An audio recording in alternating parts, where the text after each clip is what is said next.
at saka isang tape. Pwede po, kung meron dyan ngayon tape, pero Bible po meron dyan. Kaya lang yung tape, di ko po matyak.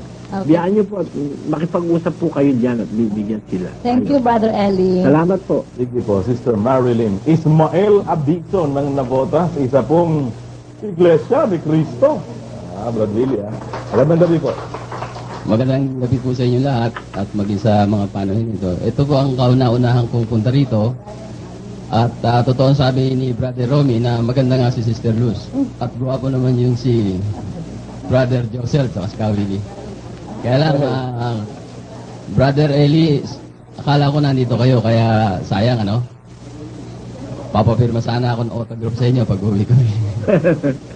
Anyway, bago po ako magtanong, hayaan niyo munang mag-ano ko na sabihin na natin, kilalanin natin ang mga achievement na nagawa ng dating daan.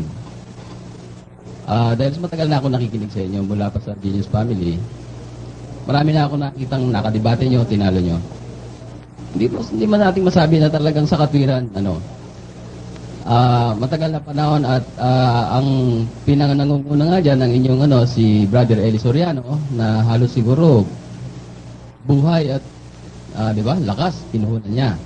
Ewan ko kung papalakpakan niyo si Brother Eli sa kanyang gawang achievement na yan.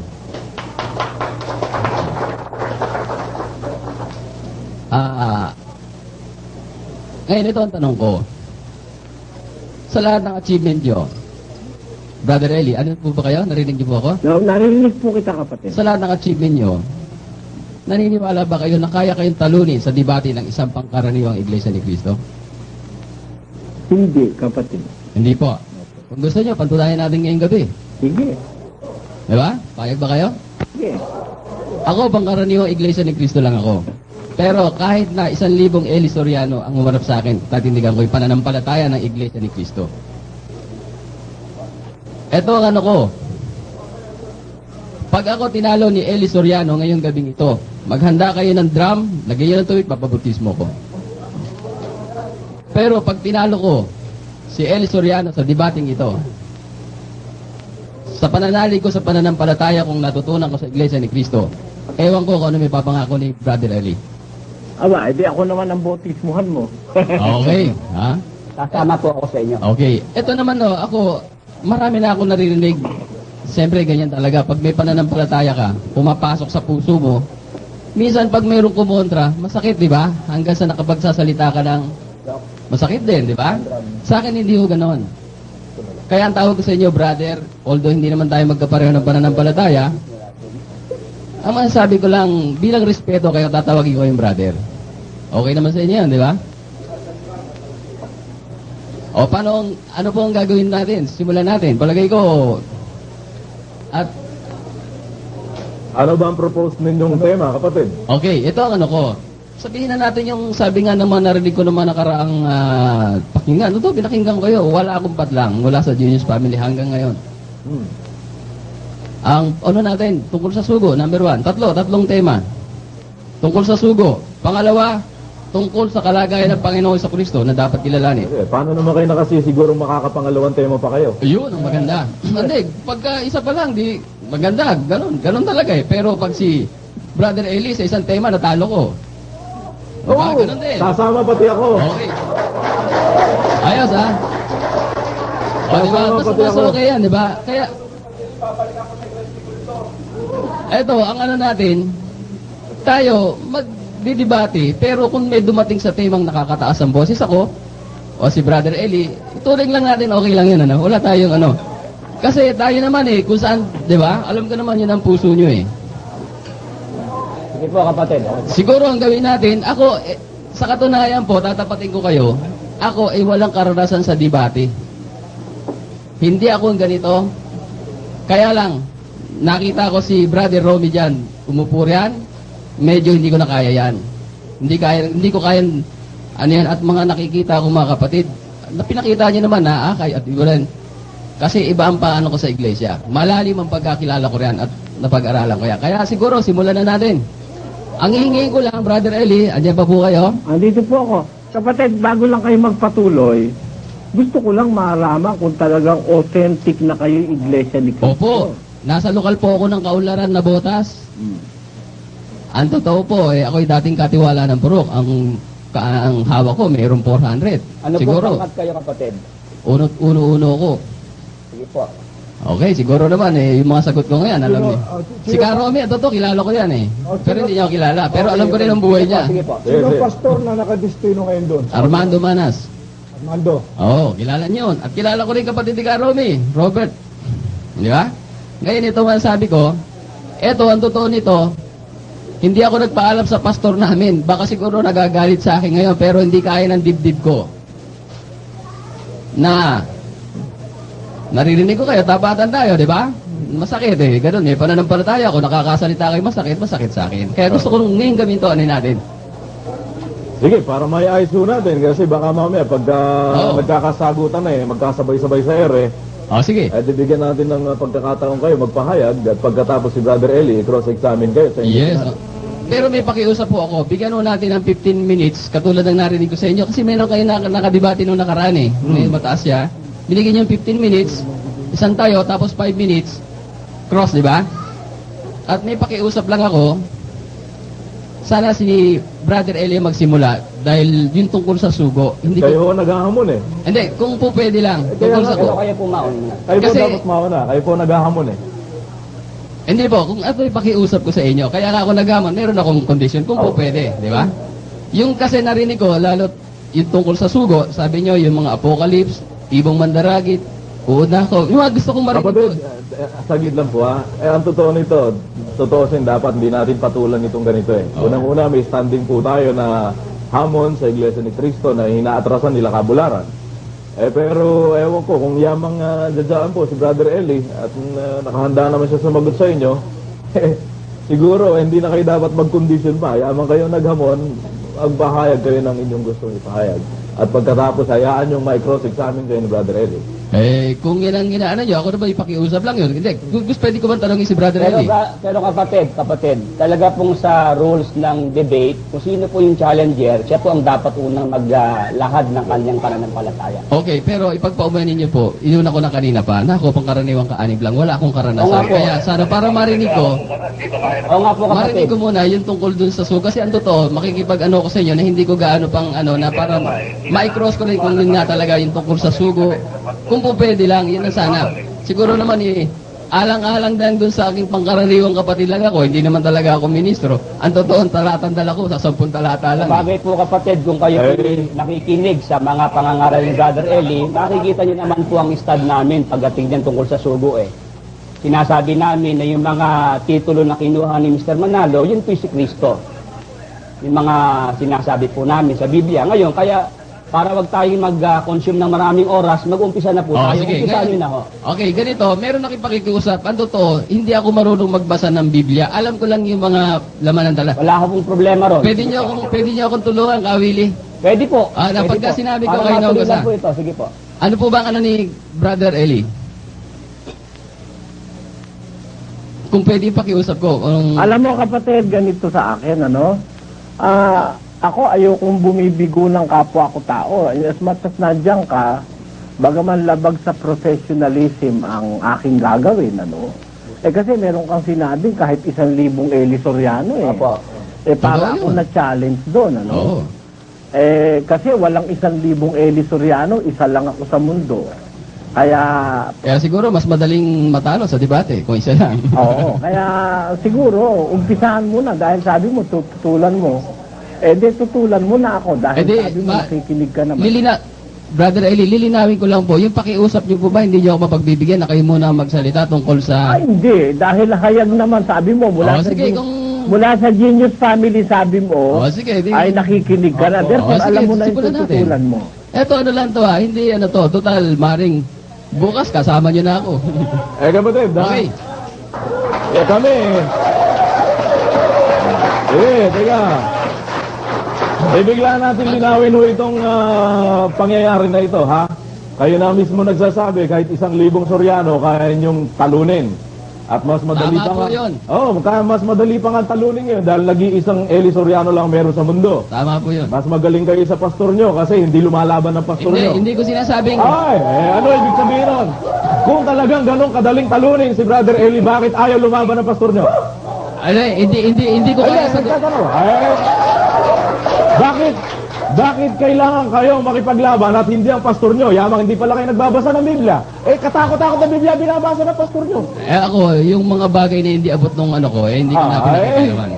Basta ko ano yung ini-stand ko, doon ako. Kasi, Ano kahulugan nun ng inyong please, ganito lang. ginagawa? Kaya lang ako Kaya ng ministro na lumaban sa debate, ang malaban, Kaya, makinig, pwede ba magsalita ako? Ako nagpunta rito, dala-dala ko yung pananampalataya ko, natutunan ko sa Iglesia ni ay Cristo. sabi niyo hindi kayo nagbabasa ng Biblia. Hindi kayo nagbabasa ng Biblia. Hindi. Bakit din? Hindi nyo ba kayang iharap ang pastor nyo? Hindi. Pero teka muna, humahaba tayo. At ang alam ko, Teka muna. Kayo ang teka muna. Dahil programa namin to eh. Hindi, Tinatanong nga muna namin sa inyo. Inaamin nyo ba hindi nyo kayang iharap ang pastor nyo?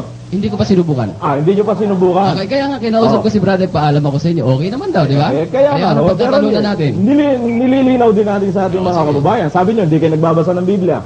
Makikinig ako ng Biblia. Oo, sa 10 talata ang dala nyo, hindi nyo pa kabisado. Ay, hindi, yung ito lang. Kaya nga, hindi nyo nga kabisado. Katunayan, kodigo pa kayo, sa 10 lang eh. Hindi ba? Sige, Tapos kahit 1,000 Suryano, kaya nyo talunin. At mas madaling talunin dahil nag-iisang Suryano, meron lang sa mundo. Sige, Pero, oo. hindi kaya lumaban ang pastor nyo, kaya kayo lumalaban. Mas magaling kayo sa pastor nyo. Subukan natin. Okay lang. Ayun ang ibig sabihin. Subukan Hindi, natin. tinatanggap nyo na yan. Hindi. Sa ngayon, wala, alam niyo yung sinasabi niyo, hindi mahirap kung tanggapin yan eh, kung Makasabat matatalo ako. niyo ako ha. Para mas maganda, kapatid na Joseph. Kaya ko, Hindi, bayaan mo na siyang magpahayag. Sige po, kapatid. Sige. Nauna na. Sige, Wala ba bigyan ako natin pwede- kayo ng Pwede po pagkakataon. kayo umupo doon, Pwede ba kapatid. tayo ron? Pakiclear lang po yung kabilang Kasi- table. Medyo Doon lang po mainit. kayo umupo. Para Pwede ko po bang kayo madala doon? komportable po sa inyong lugar. Palagay ko nagulat si brother Romy, ano eh. At nililinaw natin ito ano lang lumalabas nga, tutuusin, wala kang taya ito eh. Walang taya. Ang Hindi, tanging tinataya mali, lang tutuwirin ko kayo, brother Joseph. Hindi, ito Pag na nga po. natalo Di niyo pa ako ako, tapos. bibigyan Di ako pa eh. ako tapos. Di pa ako tapos. Sabi ko, ang tanging itinataya ninyo, kung mga matatalo kayo, papabotismo kayo. Anytime nga, sabi nyo, right after nito kung matalo kayo Ang propose nyo nga tema ay 4 eh. Pero sa 10 talata Tatlo lang, ang dala nyo tatlo lang. sabihin mo ng 3. Yun lang, pinakataya. Pero alam nyo, ang talagang nakataya rito, tutuusin, hindi lang kayo Pero Di pwede ba bang tayo? makatayo Kaya kung lang. sakali, minsan, pwede kung tumayo? Alang-alang. Gusto nyo tumayo na lang kayo. Sige. Pwede rin ho. Kasi, Sige. para, Sige po, kapatid. Umpisahan mo na po nang tayo makarami. Ay, salamat. Pakibigyan na lang ng oras. Salamat sa hapunan ha. Ilang minuto, Brad Mel? Ilang minuto? 15 minutes. O, 15 minutos po kayo magsasalita. 15 minutes. Apo, 15 minutos po. Okay. Sige po, umpisa na po. Tayo rito, no? Pwede ba tayo para yung concentration natin? Sa Biblia, nakasulat sa Biblia, ng mga salita dyan nakatago sa hiwaga. Totoo yun, di ba? Lahat alam natin. Kaya, kung babasahin sa Roma 16:25, Brother Willie, Sige po, ako po'y makikibasa na po muna. Sa 25 po ng Roma, ganito po ang nakasulat. At ngayon sa Kanya na makapangyarihan na sa inyo'y makapagpapatibay ayon sa aking ebanghelyo at sa pangangaral ni Heso Kristo ayon sa pahayag ng hiwaga na natago sa katahimikan ng panahong walang hanggan. okay, lumalabas talaga nakatago sa hiwaga. Ngayon, kanino ipinagkaloob ito? Sa Roma 10:15. Bakit hindi kayo magbasa? Bigyan namin kayo ng Biblia. Hindi, sabi ko nga hindi nga ako nagpaalam naman Sige ako, po, pinayagan kapatid. ako eh. Nag-commit na siya eh. Kung hindi na ako. Okay na po, sige po. Sige po, Okay naman, nasa diba? sayang pong 15 minutos. Oo nga, sayang eh. Sige po. Okay, pwede po sa Roma 10:15, Brother Willie. Pwede naman po, 15. At paano silang magsisipangaral kung hindi sila mga sinugo? Gaya nga ng nasusulat. Anong pagkaganda ng mga paa niyang mga nagdadala ng masasayang balita ng mga bagay na mabuti? Tama, lumalabas. Bago ka makapangaral, bago ka magkaroon ng pananampalataya, kailangan may mangaral sa iyo. At bago ka mangaral, kailangan sinugo ka. Naaayon din, saan? Doon sa talatang Roma 16:25 na talagang may pinipili lang siya. Kaya sa pamamagitan ng pagpipili, itinatago niya to sa hiwaga. Bagamat nababasa, siguro para hindi magtagal, nababasa pero hindi nauunawaan. At yan ay nasa Pedro, kahit huwag na natin basahin, total, alam naman lahat yan. At doon sa Pedro 3:16, ikapapahamak pa kapag pinilit mong pag-aralan. Alam natin lahat yan. Ngayon, maraming nangangaral. Ano ba ang sabi kapag may nangaral sa harap natin? Nang tungkol sa Biblia. Hanapin ko lang po,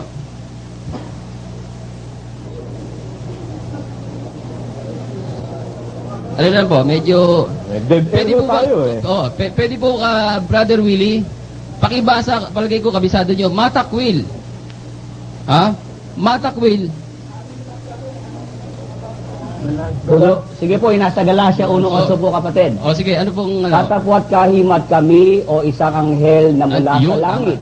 Ang mangaral sa inyo ng anumang ebanghelyo na iba sa aming ipinangaral sa inyo, matakwil. Tama. Hindi, tama yun. Huwag nyo tawanan talata ng Biblia yan. Re-respetuhin yan, mga kapatid. Hindi, ako, tawanan nyo ako, pero talata ng Biblia yan. Kaya respetuhin natin yan. Nakasulat yan eh. Tama, di ba? Lumalabas matak, kapag may nangaral na sugo, nagpapakilala ng tungkol sa Biblia, matakwil kapag ka hindi sugo. Ngayon, tingnan natin kung ang si Brother Eli Soriano, dapat nating paniwalaan o dapat nating itakwil. Dalawang choice tayo, di ba? Bakit? Isa lang naman ang tunay na reliyon eh. Kahit hindi na natin basahin, alam na natin lahat.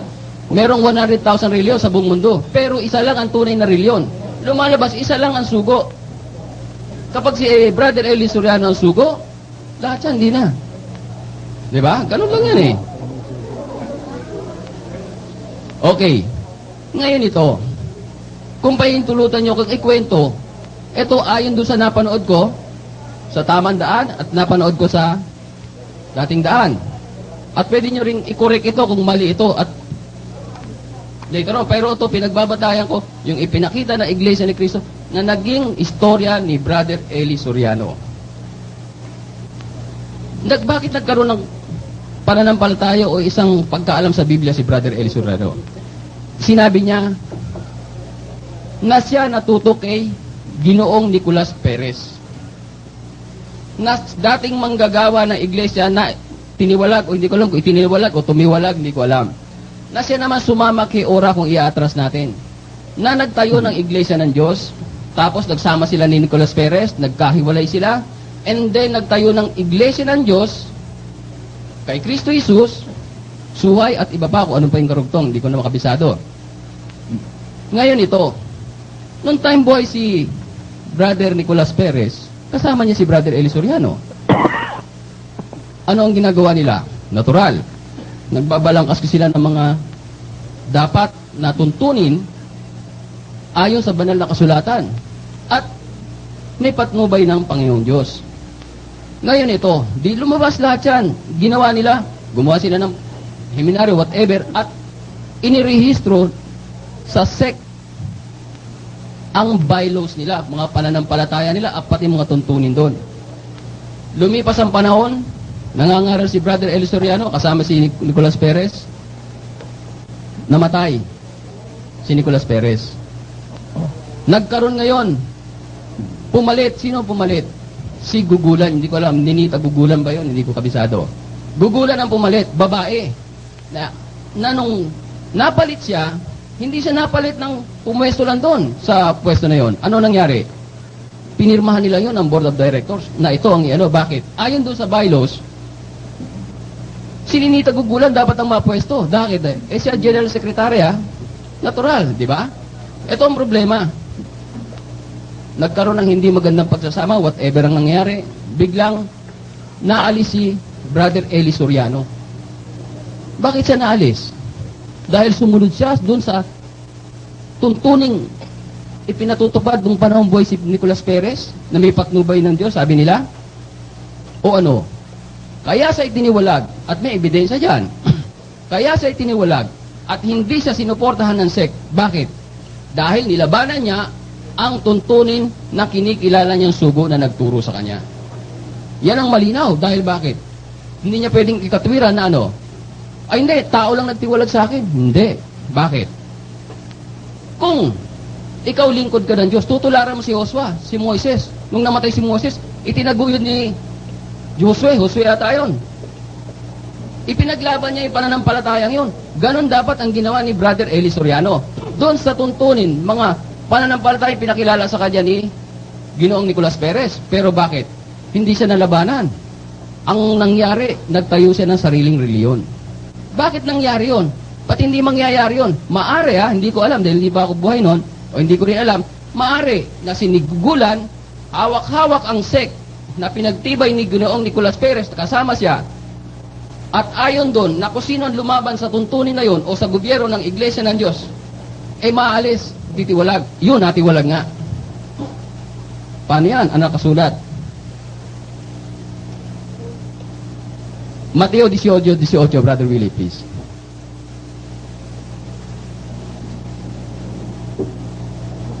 Katotohanan sinasabi ko sa inyo na ang lahat ng mga bagay na inyong talian sa lupa ay tatalian sa langit. Ang lahat ng mga bagay na inyong kalagan sa lupa ay kakalagan. Yun, tapos na ron. Ang totoo, tapos na ang usapan doon. Bakit? Itiniwalag eh. Sino nagtiwalag? Yung kinikilala niyang sugo na trilyon, itinayo ng kinikilala niyang sugo. Ngayon, nakarinig ako. Nanonood ako. Bakit? Si Felix Manalo rin tiniwalag eh. Aba, hindi magkapareho yun. Bakit? Si Felix Manalo tiniwalag na hindi niya kinikilala ang sugo, pinagtiwalag sa kanya. Katoliko, hindi niya kinikilala yan. Pero si Nicolas Perez, hindi. Si Nicolas Perez kinikilala ang sugo ng Brother Eli Soriano. At paano gagawin natin to? Lumalabas, excommunicado na siya. Ngayon, sa bagay. Kaya, yun nga, kung babalik tayo, paano ba siya magiging sugo? Di lumalabas, matakwil. Ang nangangaral na hindi sugo. Kung totoo nga si Nicolas Perez, pero ako, naniniwala ako. At sumasampa pa kahit si Nicolas Perez, hindi rin sugo. Bakit? Kung sugo si Nicolas Perez, Diyos por Santo, ang inilagay niya, dapat may patnubay siya. Ang nilagay niya, babae. Na ayon din kay Ginoong Eli Soriano, kapag ang namamala sa iglesia, namumuno ay babae, sa diablo. Sinabi niya yan At nasa Biblia rin yan. Anong kukontrahin natin doon? Siya nagsabi noon. Bakit sila naghalal? Bakit hindi pinaisip kay Nicolas Perez at kahit kay Ginoong Eli Soriano na wag nating ilagay si gugulan dahil pag namatay ka, ang papalit siya automatic. O kaya, may patnubay daw sila ng Diyos, Nicolas Perez, maghalal ka na kasi dahil pag mawala, ang nangyari namatay, nagkagulo-gulo, nagkawatak-watak ang kawan, at ang banggit pa, nagtatlong paksyon. Pero ang katwiran ni Brother Eli Soriano, hindi, ang totoo nga niya, sumama sa akin asawa ni Nicolas Perez. Di ba? Totoo yan, sinabi naman niya Pero ito ang tanong, kaya kung ako man si Eli Soriano, dapat kilalanin ko talaga sugo si Nicolas Perez. Bakit? Pati hindi ko kikilalanin, pag hindi ko kinilala, baka magalit sa akin pamilya ni Nicolas Perez, yung asawa niya Mare, noong time na yun, agawan ng miyembro, nagkawatak-watak. Ano pa? Kalimutan na natin yan. Yun, mahirapan lang itayo yun. Excommunicado ron. Pangalawa, ano pa? Hindi ko alam yung sinasin, dukhang pantas. Ano yung dukhang pantas? Maring, sabi niya, hindi ko pa ganong narinig na sinasabi, si Eli Soriano ang katuparan ng dukhang pantas. Why not? Ba't ba maganda yan? Isang Pilipino, karangalan yan. Ang totoo, halos lahat nga ng religion, tinalo ni Eli Soriano Ang Iglesia ni Cristo lang, ang di niya tatalunin. Lalo kahit sa pangkaraniwan. Ito, tutuloy ko lang. Kaya ito dukhang pantas, lumalabas, matalino talaga. Pero, bakit ka magiging pantas samantalang yung talata lang na tumakas, may nagtanong, pwedeng niyo, Brother Willie, Marcos 14:50? Brother Willie? Alin po? Yung Marcos 14:50. 14 ng Marcos, 14, 50. Oh. At iniwan siya ng lahat at nagsitakas. Ayun. May nagtanong kay Eli Soriano, sino ba ang tumakas? Sa nung time na hinuli ang Panginoong Kristo, ang sabi ni Brother Eli Soriano, ang tumakas yung humuli. Nakakapag naman. Masyadong literal ito, hindi pa naintindihan. Kung pantas, dapat, di ba? Isipin mo, tumakas, dalawa lang ang protagonist dito. Isang uhuli at isang uhulihin. Ang gagawin ng uhuli, hindi hulihin o hulihin. Ang uhulihin naman, magpahuli o tumakas. Last 3 minutes. Okay. Yun ang masasabi ko. Doon sa na yun, sa pantas, hindi pa ron, meron pa, yung sinabi na, magtatayo, doon sa Mateo 16:18, itatayo ko ang aking iglesia. Ang unang sabi niya, si Kristo nagtayo. Bisang sinasabi niya, Panginoon Diyos ang nagtayo. Magulo ano ba talaga, di ba?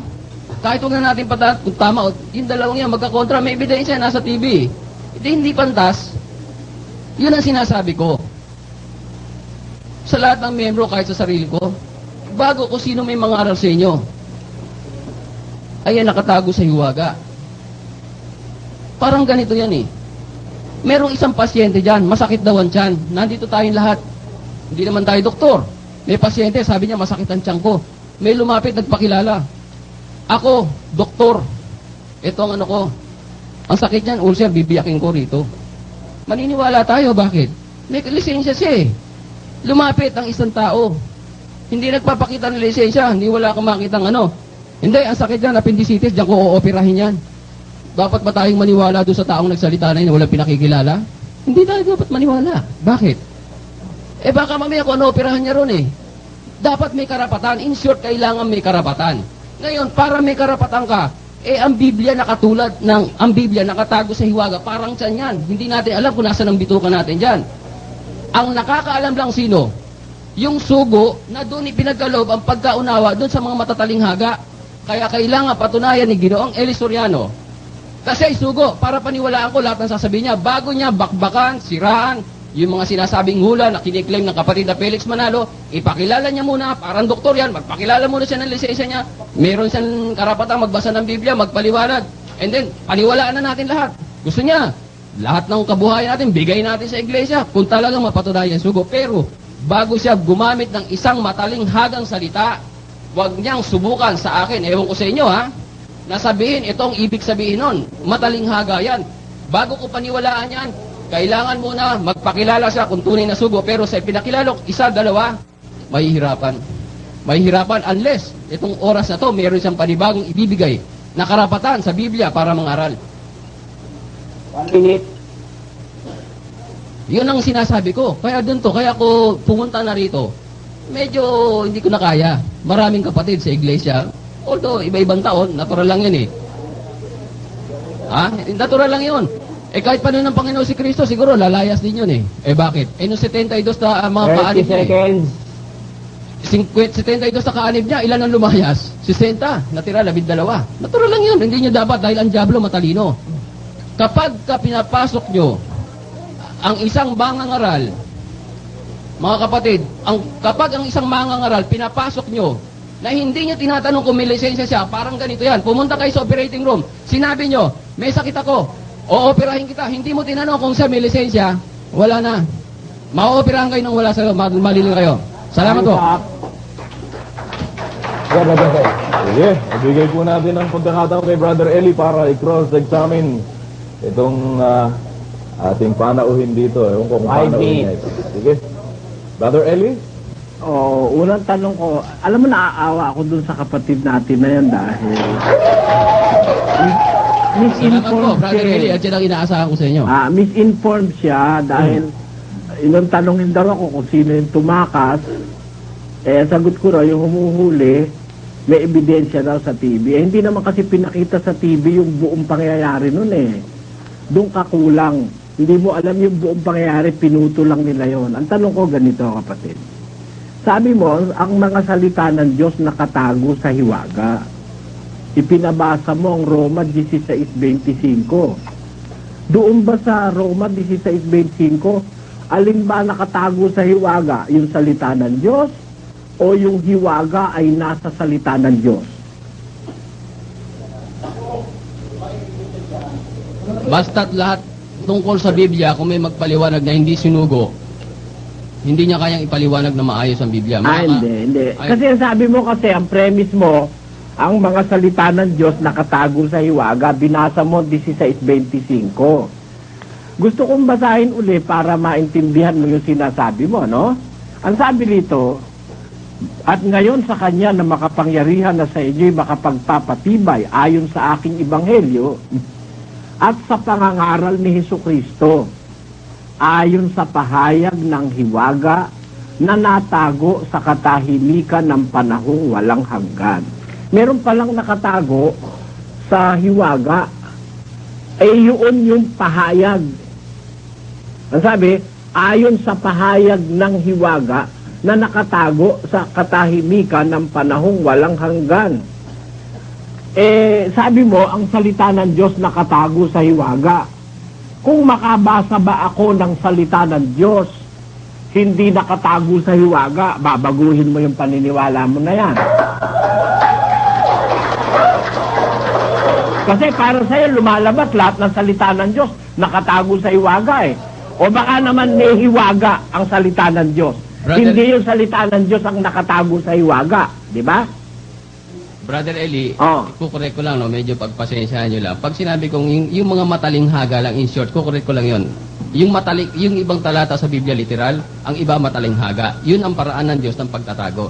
At totoo, may mga 3 talata pa ako dapat basahin, kaya lang nalito ako din sa kodigo ko. Kasi, dapat kasi, Babasahin ko yun. kasi ang salita mo kanina, no? Babasahin ko mamaya yun. Hindi, huwag mo ubusin ang oras ko. Kasi sabi mo kanina, ang salita ng Diyos nakatago sa hiwaga. Ang sagot ko sa'yo, para maintindihan mo na yan ay hindi tama, mamaya ako na isasagot, tutuloy ko na lang yung tanong ko. Ang sabi mo, may pinipili na mga tao at itinatago sa hiwaga. Sabi mo, ang salita ng Diyos. At ginamit mo ang 2 Pedro 3:16 at ang idinugtong mo ganito. Sabi mo, yan ay itinago sa hiwaga at ikapapahamak pa pag pinilit nating pag-aralan. Yan ang sabi mo. Tinatanggap mo ba uli yung sinabi mo na yon? Tama po yun. Ayan. Kung patunayan ko sa'yo ngayon na hindi totoo yung sinasabi mo dahil sabi mo pag pinilit pag-aralan, sino ba yung napapahamak doon sa 2 Pedro 3:16?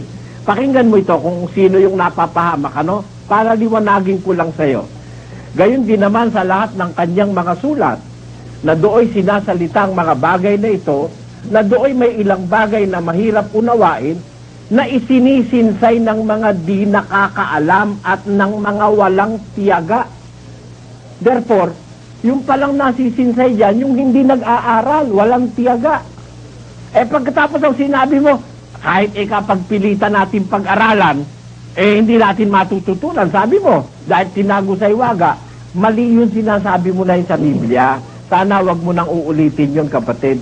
Akala ko kaya mong talunin ng 1,000 Suryano. Hindi mo pala naintindihan yung talatang binabasa mo eh. Pagka pinilit mong pag-aralan niya salita ng Diyos, sasamahan ka ng Diyos. Ang hindi nakakaalam yan, yung walang tiyaga. Ngayon, ang tanong ko pa ito. Sabi mo, ako ay walang karapatan na dahil tinuruan ako ni Perez, tapos itiniwalag ako nung iglesia na itinatag ni Perez, kamo. Ang sagot ko naman, bakit si Manalo tiniwalag din ng Sabadista o ng mga relihiyong pinuntahan niya. Sabi mo, magkaiba yon dahil hindi naman naniniwala si Manalo na sugo yung Sabadista. Ito nga yung tanong ko, bakit kumukuha ng sweldo si Manalo sa Sabadista nung nangangaral siya sa Sabadista na hindi naman pala siya naniniwalang sugo yung mga Sabadista? Ba't siya tumatanggap ng sweldo ron? Di ba kawalang hiyaan yung tumanggap ka sa hindi mo naman pinapaniwalaan? Tumanggap ka, kapatid. Sagutin po ninyo ang tanong. Hindi ko sige. Pakiulit po, pakiulit. Sabi mo, nung itiwalag si Manalo doon sa mga relihiyong pinanggalingan niya, kaya magkaiba yun sa kaso ko, sabi mo, dahil ako naniniwala si Perez el Sugo, si Manalo naman kamo hindi naniniwala doon sa relihiyong sinamahan niya. Ang tanong ko sa'yo, kung hindi siya naniniwala, halimbawa sa Sabadista, bakit siya tumatanggap ng sweldo sa Sabadista? Nung siya'y mangangaral sa Sabadista. Brother Eli, ang pinag-uusapan dito yung paghalal, hindi sweldo eh. Hindi. Sinasabi mo yung paniniwala eh. Sabi mo, magkaiba ang kaso namin dahil ako nung itiwalag ng iglesia na yung sinasabi mo, dahil naniniwala akong sugo yung sinamahan ko na yon. Si Manalo ba, naniniwala ba siyang sugo yung Sabadista? Nung sumama siya ron o hindi? Merong tumatanggap ng sweldo na hindi naniniwala sa sugo. Nagpapaupa yung pastor mo. Nagpapaupa pala yun. Hindi ko alam. Lalabas nagpapaupa si Manalo. Hindi pa pala siya naniniwala. Ba't tinatanggap niya sweldo? Lalo mong pinatunayang hindi sugo yung sugo mo. Dahil pera lang pala habol mo sugo mo. Pero, Di ba? Brother Eli, Paano mo akong tatalunin yan, kapatid? Sa Brother- logic hindi ka ubre. Paano mo akong tatalunin yan, ha? Eto ba, susunod kong tanong sa'yo. Ang sabi ng ating Panginoong Jesus, sila'y tumataka sapagkat siya'y upahan at hindi ipinagmamalasakit ang tupa. Sabi mo, meron talagang kaya nagmamangangaral dahil sa sweldo. Inihahanay mo ba si Manalo rito sa sinasabing ito ng Biblia? inaalin po, pakiulit po, Dito sa sinasabi dito. Teka muna. Pakiulit Meron po. kasing sinabi si Kristo Oo. na mangangaral na upahan. Oo. Dito mo ba inihahanay si Manalong sugo mo? Alam Na kahit hindi naniniwala sa Sabadista, na sugo ang Sabadista, tumatanggap siya ng sweldo sa Sabadista. Brother Eli, ang pinuntos ko kanina yung sa inyo, doon natin hindi si Felix Mana. Kayo muna pakilala. Pag pinag-uusapan niya sugo, kailangan isangkot mo in general ang Brother lahat Eli, ng mamaya, paraan. maaaring ma-discuss natin yan. Pero ang sinasabi ko kayo muna, kasi sabi ko nga, parang ilang limbuala ko, pumasok kayo, nagpakilala kayo ng sugo, nangangarap. Ikinumpara ko nga ako ikaw din ang gumamit kay Manalo Sabi mo, magkaiba kami nung nangyari sa amin. Ako, itiniwalag ako nung kinikilala kong sugo. Siya naman, hindi naman nakamo niya at kinikilalang sugo yung pinanggalingan niya reliyon. Ba't hindi ba Ang sagot ko naman sa'yo, tanong ko sa'yo, kung di pala niya kinikilala sugo yun, ba't tinatanggapan niya ng sweldo sa Batista? Brother Eli, yung pagtanggap ng sweldo, hindi niyo pwede Ay, naku pakunahin po, ngayon. kapatid, Mamaya, hindi niyo pala naintindihan ang pinasok ninyo. Makasabat na po ako. Hindi, teka muna, sandali. Saglit lang po. Naghamon kayo ng debate. Binigyan niyo yung stand ninyo. Nung kino-cross-examine kayo, ayaw niyo sumagot. Hindi, Ayaw, ang gusto ninyo, yung tanong na gusto ninyo, ang itanong sa inyo. Hindi, Maliho yun eh. Sandali. Hindi hugan sa debate. Sandali, teka muna. Sumagot ho kayo sa dapat na sagutin ninyo sa At saka wag itinatanong mo sa yung inyo. pagbintangan, dinadamay ko si Manalo, ikaw ang nagbigay nung halimbawa na yun. Ang sinabi ko kanina, ang totoo, ang sinabi ko nito, siguro pwede niyo i-replay. May pagkakaiba, hindi ko inanin sweldo, whatever, hindi ko diniska. Ang pinasabi ko, may Hindi pagkakaiba. nga. Wala Dahil kasi, hindi ko naman sinasabi yung sweldo Tinatanong ko sa'yo, may pagkakaiba pala. Ano ang pagkakaiba? Ako ang nagtiwalag sa akin yung kinikilala kong sugo. Tama. Ano? Oo. Si Manalo ba ang nagtiwalag? Kinikilala niya ba o hindi? Hindi ka kinikilala. Hindi. Ba't siya kumukuha ng sweldo kung di niya kinikilala sugo yung pinanggalingan niya? Kaya nga umalis eh. Hindi. Nung umalis siya bandang huli. Pero nung kasalukuyang nandun siya, tumatanggap ba ng sweldo o hindi? Brother Eli, hindi ko kaya kayo sagutin dyan. Tumakin Hindi. Eto. Teka muna kapatid, ha? Bagay, hindi mo sabi mo, hindi mo kaya sagutin. Hindi, lilipat ako ng ibang tanong. Tanong, kasi hindi naman dapat tanong. Dahil ang sinabi ko, Hindi, dapat yun. sa pagkakilala Dapat ng sugo, turuan ang hindi itatanong ko sweldo eh. sa'yo. You are under cross. You are under cross. Wag mo akong turuan.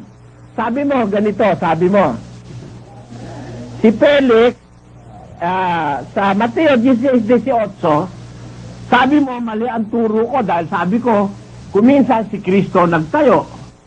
Kuminsan naman sinasabi ko, ang Diyos ang nagtayo. Di ba? Sabi mo kanina, no? Tama. Mali ba yun? Tama.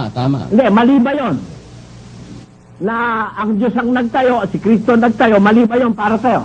Ayon doon sa pahayag niyo sa TV. Ito. Ayon doon sa pahayag Ito sa ngayon, TV, tatanong ko sa'yo. Pagka si Kristo ba ang nagtayo, ang kredito ba ay hindi kasali ang Diyos? Kasali. Kasali. Therefore, pag sinabi mong itinayo ni Kristo, kasamang itinayo rin ng Diyos yun. Tama, hindi? Tama. O, ba't ako mali? Alam niyo kung ano... Alam niyo kung ano ang mali niyo? Hindi pinag-uusapan dito yung credit. Yung oras na yun, kung sino yung nagsasalita na nagtatagtayo, sabi niya, itatayo ko aking iglesia. Ang sinabi niyo, Diyos ang nagsasalita. Yun ang kinukontra ko sa inyo. Samantala si Panginoon Kristo ang nagsalita nun. Ba't sinasabi niyo Panginoon Diyos? Ganito yung kapatid. Sino ba may sabi na ang lalaki wag hihiwalayan yung kanyang asawa? Sino may sabi no? Ay, Sumagot ka kapatid. Alam mo, Hindi, sumagot ka. Hindi yung alam ko. hindi ko alam. Tinatanggap mo ba? Ito Tinatanggap mo ba na sinabi ni Pablo na wag hihiwalayan ng lalaki ang kanyang asawa? Teka muna, ba't Hindi, napapatayin mo na tinatanong yan? ko sa'yo. Malabo naman yun. Ay, naku, Pakikita sumagot ko lang sa'yo kayo. ang relevance niyan. Tinatanggap mo ba na sinabi ni Pablo, huwag hiwalayan ng lalaki ang kanyang asawa? Brother Eli, wala akong tinatanggap kapag hindi ko kabisado yung talata. Ang sinasabi ko kanina, yun Hindi, ang pag hindi mo nyo. kabisado, babasahin natin. Hindi. Pakapatid na Willie, pakibasa mo, hindi naman niya kabisado. Apo, makinig po. Unang Korintos 7 at 10. Tatapwat sa mga may asawa ay aking ipinag-uutos. Ngunit, hindi ako, kundi ang Panginoon, na ang babae ay huwag humiwalay sa kanyang asawa. Ayan ang talata. Sinasabi ko aking ipinag-uutos sa mga may asawa. Apo. Ngunit, hindi ako kundi ang Panginoon na ang babae ay huwag gumiwalay sa kanyang asawa. Sino may sabi niyan?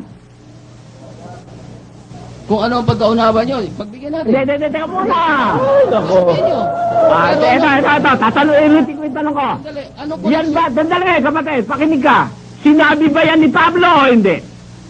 Kung yun ang nasa talata, paniwalaan dapat natin. Ayan, kapatid, tinatanggap mo, sinabi ni Pablo yan. Tama? Ano nakasulat, ha? Kasi Hindi, nakabasa tinatanggap sa mo ba, sabi ni Pablo yan? Basta nakasulat sa Biblia. Ayan, palatayin ngayon, natin lahat. tinatanggap mo ba na yan, sinabi na yan ni Pablo, sinabi rin ng Diyos yan? Natural. Ayan. Sa kapatid, kung sabi ni Pablo, tama ako o hindi? Basta nasa Hindi, Biblia. tama ba ako o hindi? Pag sinabi ko sabi ni Pablo, Teka, tama ako o hindi? ulit. Medyo magulo ang... Pag sinabi ko bang sabi ni Pablo ang 7 Gs ng unang Korinto? Teka muna Alba, po, sinabi ang ko, oras ba natin, sabi ni ano? Pablo, tandali, pakinggan mo ako. Makinig kasi kayo para Pakinggan maintindihan mo yung ako. tanong nang makasagot Pag kayo. sinabi ko bang sabi ni Pablo ang 7 Gs ng unang Korinto, tama ba ako o hindi? Basta nasa Biblia, mababasa, tama yun. Ayan. Eh, pag sinabi ko bang ang 7 Gs ng unang Korinto, sabi ng Diyos, tama ba ako o hindi? Basta kung ano yung nakasulat, sabi ko nga sa inyo. Di wala parehong tayong- tama yan, ano? Dahil yun ang nakasulat eh. Sinasabi ko, ngunit hindi ako, kundi ang Panginoon, sabi niya. Ngayon, tanong ko sa'yo, pag sinabi ko bang si Kristo ang may sabi, itatayo ko aking iglesia, tama ba ako o hindi? Tama yun ang nakasulat. Pag sinabi ko bang ang Diyos ang may sabi nun, tama ba ako o hindi? Doon sa talatang tinawag na... Usapan dito. Diyos sa talata, hindi. Eh kung mapasok ko sa ibang talata, Diyos ang may sabi nun, tatanggapin mo, mali ka. Brother Soriano, please. Ang sinasabi ko, baka hindi nyo naintindihan yung sinabi ko kanina. Ang pinag-uusapan kung sino yung nagsalita nung oras ng talata na yun. Tama yung Huwag nyo na pagsasalita. ituloy sa iba. Kung Doon lang mabasa tayo. ko na yung sinabi ni Kristo, itatayo ko aking iglesia, hindi niya sariling salita, kundi salita rin ng Ama. Tatanggapin mo, mali ka. Siyempre lahat na sinasabi ng ano galing sa Diyos, di ba? Oo, hindi. Ayun naman pala, kapatid na Joseph eh. Hindi pala mali yung aral na tinuturo ko. Alam nyo, sandali ha, una, pinagbigyan ko kayo. Alam ko, 5 minutes lang, di ba? Aba, hindi mo ako pinagbigyan, kundi sumasagot ka sa tanong dahil you are under cross. Di ba? You are under Kasi cross, oras. dapat talaga sumagot ka sa tanong, Wala hindi na to. pagbibigay ang sasabihin mo. Tama Okay, na. time na po. Tama na yun. At siguro tama na rin po ang pagbibigay namin sa inyo. Akala ko naman may baon-baon kayo. Ay, hindi pa. May dalawa pa tayo. Una sa inyo. Alam nyo kung ganyan na lang din lang Dati muna, sasagot muna ako, kapatid na Bibigay Joseph, natin ano ang sinabi pagkakataon kay niyo? Brother Eli. Ha? Brother Eli kayo. Kayo na po. Ako naman ang dapat sumagot Oo, 15 dapat. minutes. Apo. Kung gusto niya, ako naman ang i-cross-examine niya pagkatapos, di Sige ba? Tama po. O yan, para fair, ano? Sige po. Una, sabi niya, ang mga salita daw ng Diyos na itago sa hiwaga. Yung kasi turo sa kanya ng ministro niya, kaya kahit daw pilitin pag-aralan, maliligaw ka pa. Yun ang naitanim sa iglesia ni Manalo eh.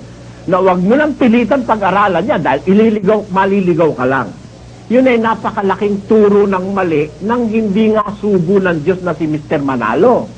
Unang-una, yung pinabasa niyang talata sa 16:25 na Roma, ang sabi ng pahayag ni San Pablo ron, ganito, ulitin ko lang.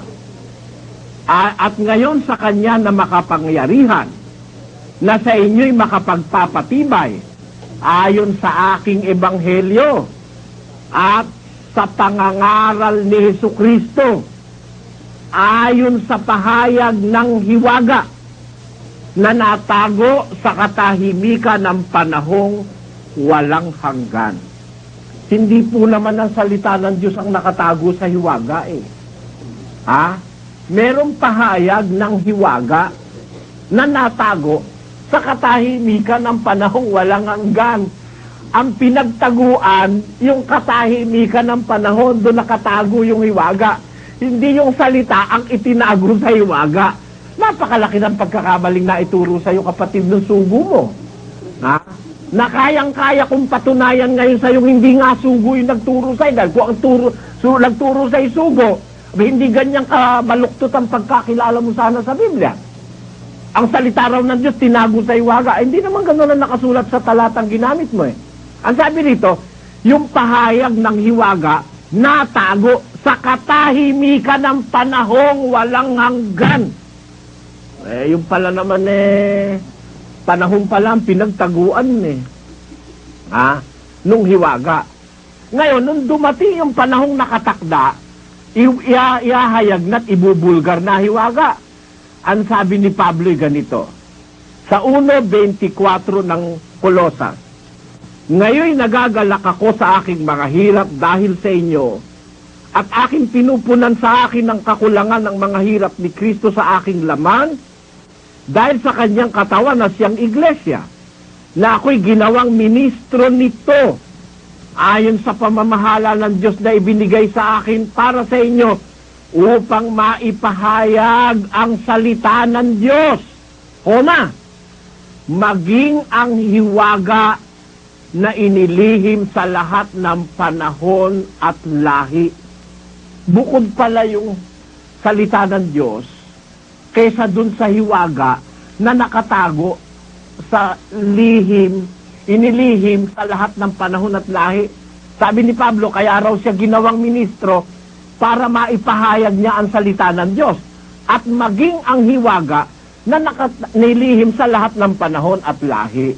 Therefore, hindi po natin masasabing yung salita ng Diyos ang nakatago sa hiwaga. Kundi, ipinahayag ni Pablo ang salita ng Diyos, pagkatapos, pinahayag niya rin yung hiwaga na nakatago sa katahimikan ng panahong walang hanggan. Kaya yung pong kanyang premise na kahit daw pag-aralan ang salita ng Diyos, como ito raw ay natago sa hiwaga, mapapahama ka lang. Kahit piliting pag-aralan, ang sabi niya. Kahit atin ikang piliting pag-aralan, mapapahamak daw. Abay, mali po yun. Kasi sa Biblia, ang mapapahamak yung hindi nag-aaral.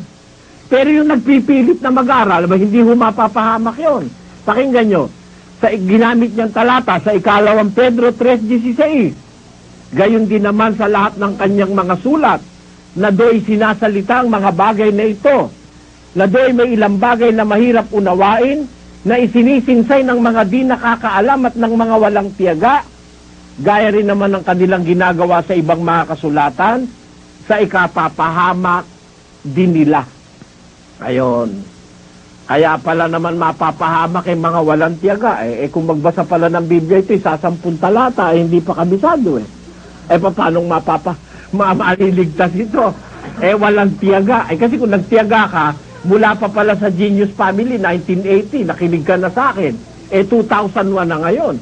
Kung nagtiyaga ka, dapat ang baon mo dyan, hindi lang 1,000 talata, kapatid. Dahil ang Biblia ay napakaraming talata. Ang Biblia, kapatid, for your information, ay binubuo ng mga napakaraming talata. Ang talata ng Biblia, kapatid na Luz, humigit kumulang sa 100,000 yan. Mahigit pa yata sa 100,000 yan talata ng Biblia. Opo. Para 10 lang ang matandaan mo sa loob ng 21 anyos. At pagkatapos pagmamalaki mo na kaya mong talunin ng 1,000 Suryano, hindi naman yata kapanipaniwala yun, kapatid. Ngayon, ganito. Ang sabi niya, ako raw tapos na ron. Sabi niya, tapos na doon. Ang ginamit Mateo 18:18, na ang sabi raw, ang talian nyo sa lupa, tatalian sa langit, ang kalagan nyo sa lupa, kakalagan sa langit. Tapos sabi niya, tapos na ron, sabi niya, dahil itiniwalang si Suryano nung kinikilala niyang sugo, kaya siya, wala na siyang karapatan. For your information, kapatid, hindi ako tiniwalang kailanman nung kinilala kong sugo na si kapatid na Perez. Kailanman di ako tiniwalag nun. Mamamatay na lang yun sa Makati Medical Center kumakaway at nagpipilit na ako'y makausap. Papasukin niyo yung aking kapatid. Dangang bagong opera siya, iniingatan yung ma-infection siya. Nilagay siya sa isang sanitized room. Bawal siyang lapitan. Kailanman di ako tiniwalag ni kapatid na Perez. At kailanman, hindi rin ako itiniwalag nung naiwan niya. Lumayas ako nung mamatay si kapatid na Perez dahil nagturo sila na ang babae raw ang mamumuno. Ayoko ng babae mamumuno dahil labag sa Biblia, nakasulat sa unang Timoteo 2:11 hanggang 13. Kaya lumayas ako. Paglayas ko, sa kanila ako itiniwalag. Hindi ako tiniwalag, saka ako umalis. Lumayas ako. Yan. Kasi misinformed ka, kapatid. Yung sinasabi mo na, nung panahon na yon, agawan ng miyembro, lalong hindi ako nakikipag-agawan sa miyembro. Lahat ng mga miyembrong narito sumama ng kusang loob sa akin. Pati yung asawa ni kapatid na Nicolas Perez.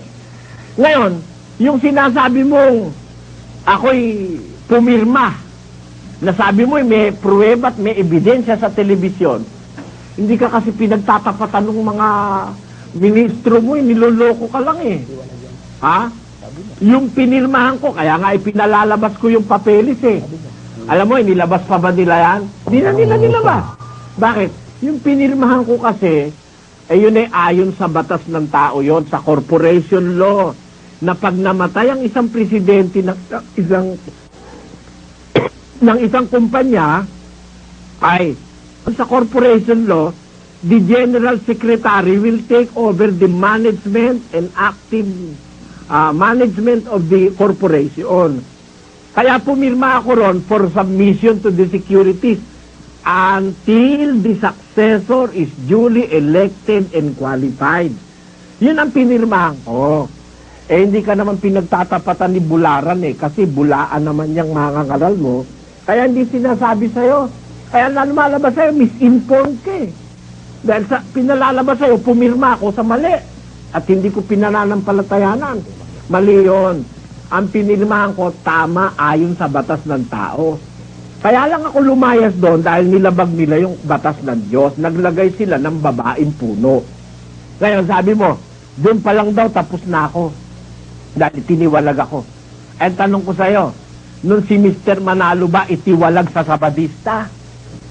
Tapos na rin siya. Alam mo ba kung paano natiwalag si Manalo sa Sabadista? Siya itiniwalag, hindi niya pwedeng ipagmalaking lumayas siya sa Sabadista. Tumatanggap nga siya ng sweldo. Nakapirma yung Amerikano dun sa ating circular dyan, kapatid na Marcos. Nakapirma na sinasabi ron, si Manalo ay isang mangangaral ng Sabadista, sinuswelduhan siya. Sabi mo, magkaiba kami ni Manalo dahil ako itiniwalag ng kinikilala kong sugo. Kaya ang tanong ko sa'yo, si Manalo ba, nung siya'y magsabadista, kinilala niya bang sugo? Sabi mo, hindi. Kung hindi niya pala kinikilala ang sugo, ba't tinatanggap niya ang sweldo niya sa sabadista? Meaning, kaya siya tumanggap ng sweldo, kinikilala niya ang sugo yung mga sabadista na inaniban niya. Ngayon, nung bandang huli, lumayas siya ron. Bakit siya lumayas? Dahil ba hindi niya nakinikilala ang sugo? Hindi. Kaya siya lumayas, itiniwalag siya. Alam niyo ang dahilan? Andiyan sa papel. Pwede niyo bang i-close up yan, kapatid na Josel? Okay, kunan mo ng ano to. Pwede niyo ba i-close ito up po yan? yan. Ito po. Pwede niyo ring mabasa yan sa internet, mga kababayan. Pakitutukan Si Manalo ba ay umalis na kusa sa Sabadista o tiniwalag siya ng Sabadista? Dito. At anong dahilan siya tiniwalag? Dati naman siya tumatanggap ng sweldo. Therefore na, tinatanggap niya siya sugo. Sugo yung Sabadista. Kaya nga tumatanggap siya sweldo eh. Dahil ang sama naman ng implikasyon pagka tinatanggapan mo ng pera, di ka naman pala naniniwala. Lumalabas na may mera ka lang pagka ganon. Pero bakit siya itiniwalag?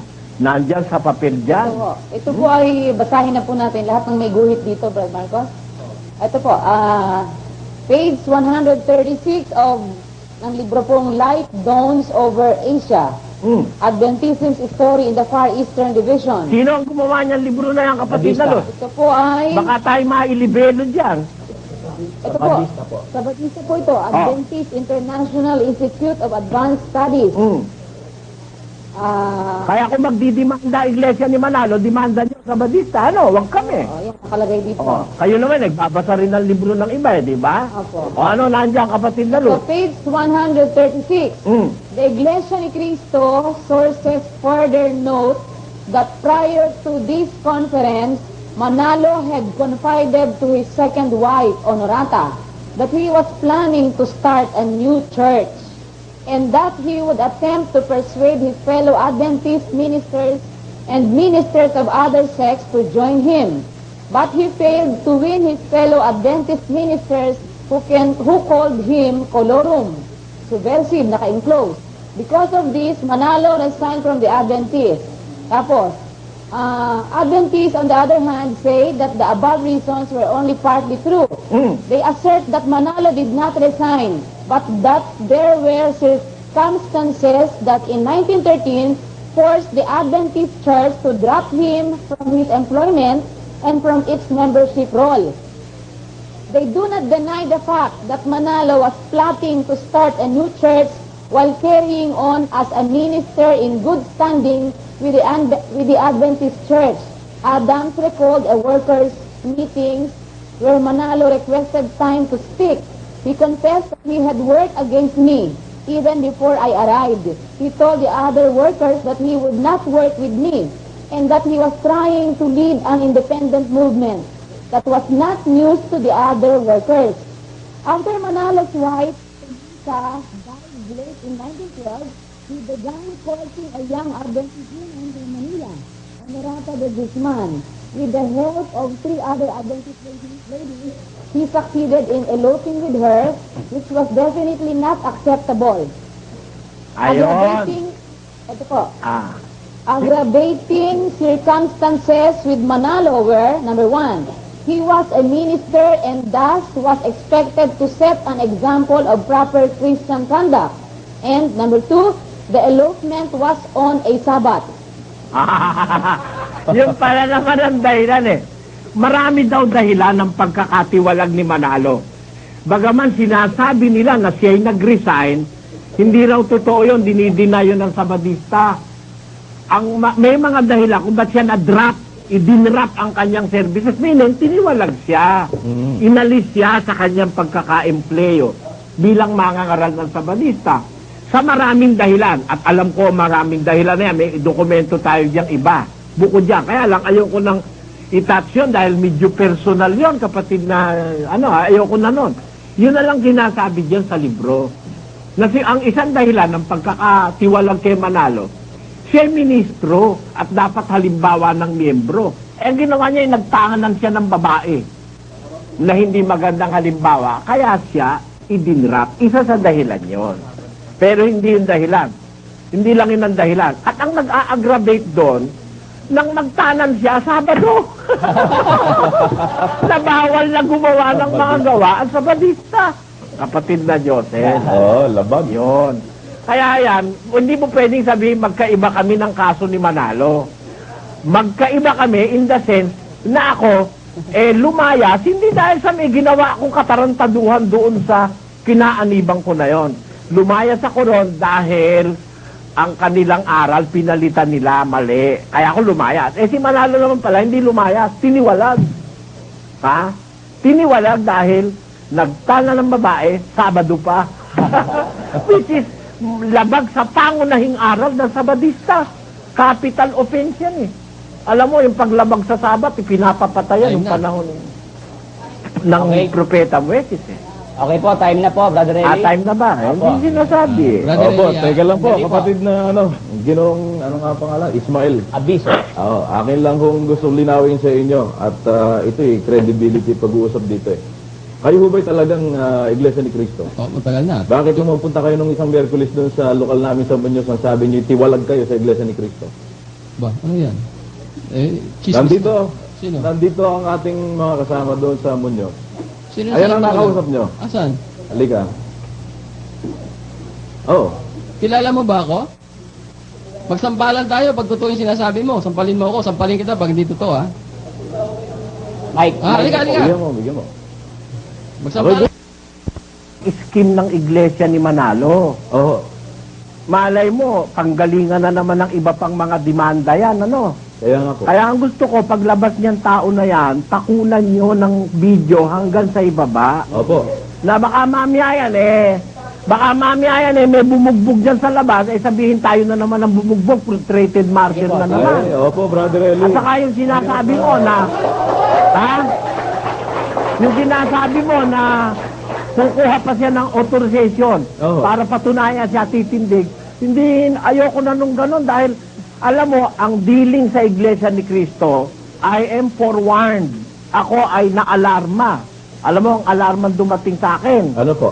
Aba aanuhan nga tayo ng katakot-takot na kaso eh.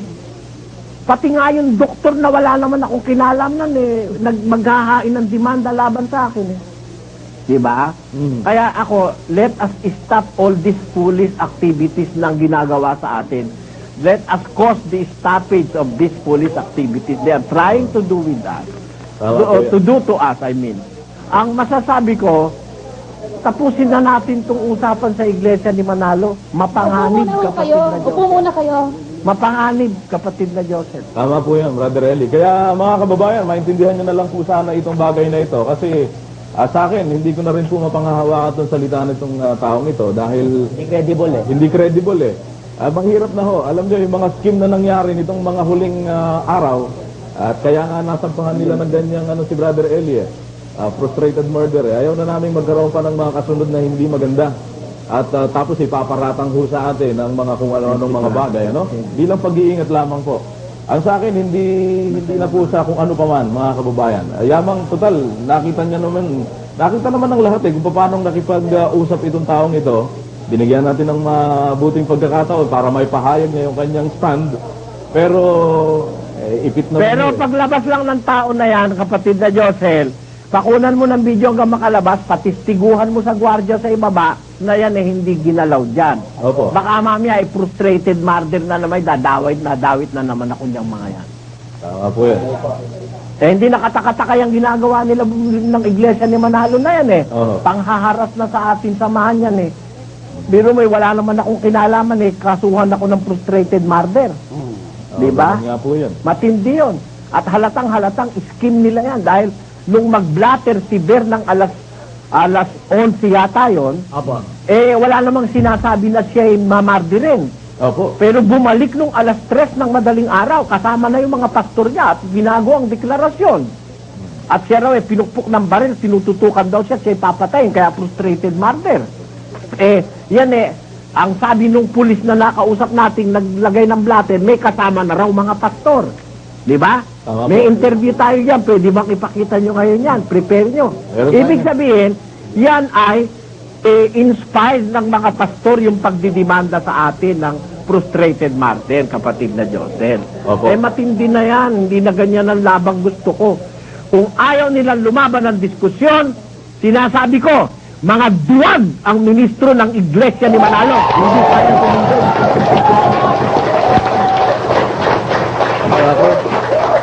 Hindi talaga haharap yan, kaya tigilan na natin. Dahil baka tayo lalong magkaroon ng maraming kaso. Malulumpo ako sa kapepiansa. Yung piyansa naming 6 kulang na, mahigit na 1 milyon. Yung idinimanda sa atin. Oo. Babayad ka pa sa abogado ng acceptance fee. Lulumpuhin tayo sa kapapiansa. Wala naman tayong pera. Sila, marami silang pera dahil marami silang abulo yan, kapatid na Joseph. Ganun nga po yun. Kaya, naku mga kababayan, sana ho malinaw na sa inyo ang puntong yan, ano, at salamat na lang ho, Ginoong Ismael, kung ano man ang ano nyo. Basta ang sa amin ho, bilang pag-iingat na lang din, pati sa inyo. Baka bandang huli, may magpuntog sa inyo, sa amin naman iparatang. Mahirap po yan. At, Kaya nga kunan nyo ng video at ipa-certify nyo sa gwardiya na yan nakaalis dyan tao na yan ang walang nasaktan siya. Hindi siya nasaktan. okay, ganyan po ang gagawin natin, ho, mga kababayan. Sige, pakiano na lang, ha. Pasaksihan nyo na rin dyan sa mga kapatid dyan. May mga tao dyan, hindi naman natin kapatid, di ba? Mga bisita. Opo. Kung pwede, papirmahin nyo sila na yung tao na yan hindi ginalaw dyan kahit po. Nako. Sige po. At pastor nyo, mga puno ninyo, ang ilaban ninyo, mga iglesia ni Cristo, kayo, kami sanay na.